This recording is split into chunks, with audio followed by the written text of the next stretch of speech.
What's up? It's Sean again. I just wanted to do a quick update on the Manitoba COVID-19 numbers and statistics and rates and all that fun stuff. They update the numbers on the provincial government website every day at 1 p.m. and it's just shortly after 2 p.m. here now. So let's do an update, shall we? First, I'm going to give you a quick overview of the numbers that they've provided on the website. And then I'm going to kind of give you an update on some of the numbers that they won't exactly tell you up front. These are numbers that you would have to go and find for yourself by doing dun dun dun math. I know, I fucking hate it too, but we're going to have to do it because they're not going to tell us themselves a lot of the time, if ever. So let's do it, shall we? Overall, in Manitoba, as of September 28th, 2020, there are 1,919 total cases of COVID-19 in Manitoba. That is 39 new cases since yesterday, for a total of 618 active cases. There are only 618 active cases of COVID-19 in Manitoba. Keep that in mind. There are 1,919 total cases of COVID in Manitoba, but that number's been consistently increasing since March because that's the overall number of confirmed cases that we've had since March. That's not the number of current active cases. We have 618 current active cases in Manitoba. That means that 1,281 of the 1,919 of the total cases have recovered. There are 13 people currently in the hospital, 7 of which I believe are in the ICU. I'm not 100% sure that's how those numbers work. It's either 13 people in the hospital total or 20 people in the hospital total. I'm going to have to look into it more, but I'm not sure whether the 7 ICU patients are included in the 13 hospital patients or whether they're on top of the 13 hospital patients. So either way, we have anywhere from 13 to 20 people currently in the hospital in Manitoba for COVID, 7 people in the ICU. Overall, we are at 20 deaths now. I believe that's an increase of 1 since maybe a day or 2 ago. There have been 180,750 tests conducted so far, a daily test total of 1,596. I'm not 100% sure if that's an average daily total or whether that's yesterday's daily total, but either way, the number is 1,596 tests. The 5-day test positivity rate, and I really wish they would include that in here. It just says Manitoba test positivity rate, but if you scroll further down the page, you find out that this number is only for the number of tests that have been conducted for the last 5 days, not the number of tests conducted overall. So the 5-day Manitoba test positivity rate is 2.2%. That means that 2.2% of the tests that they have conducted over the past 5 days have come back positive. So now, those are the numbers that they've provided on their website. Let's assume that these numbers are all 100% accurate, which is still up for debate. And if you watch my stream tonight at 8 p.m. on Winnipeg Alternative Media, you will find out why that is still highly up for debate. But either way, let's assume that these numbers are 100% accurate. Now we're going to look at overall numbers of how things have gone so far. This was an overview of how things currently stand right now. We're going to look at things overall since from March till now, or from whenever the first case was announced until now. First place, I think I'm going to start. There's 2 numbers that I want to look at specifically. And the first one, I think, which is a good place to start, is we're going to look at the overall mortality rate for COVID-19 in Manitoba. There have been 20 deaths so far, divided by 1,919 total confirmed cases of COVID-19. That is a mortality rate of 1.04%. overall, regardless of age. And this is important too, because the most at-risk age group, according to the most recent CDC numbers and statistics, is the 70 years or older age group. But what they don't mention is that 70% or older age group only makes up 15 to 18% of the total population, whether you're looking at a national level at Canada, at a provincial level for Manitoba, or at a city level for Winnipeg.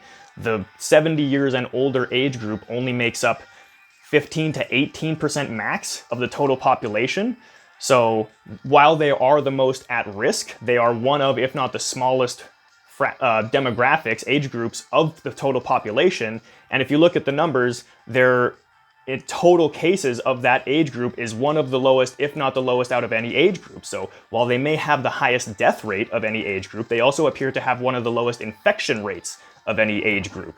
So that's just a little extra added context in terms of relevancy in terms of age group. But even overall, excluding or excluding age groups and not even taking that into account, your overall mortality rate for COVID-19 in Manitoba so far is 1.04%.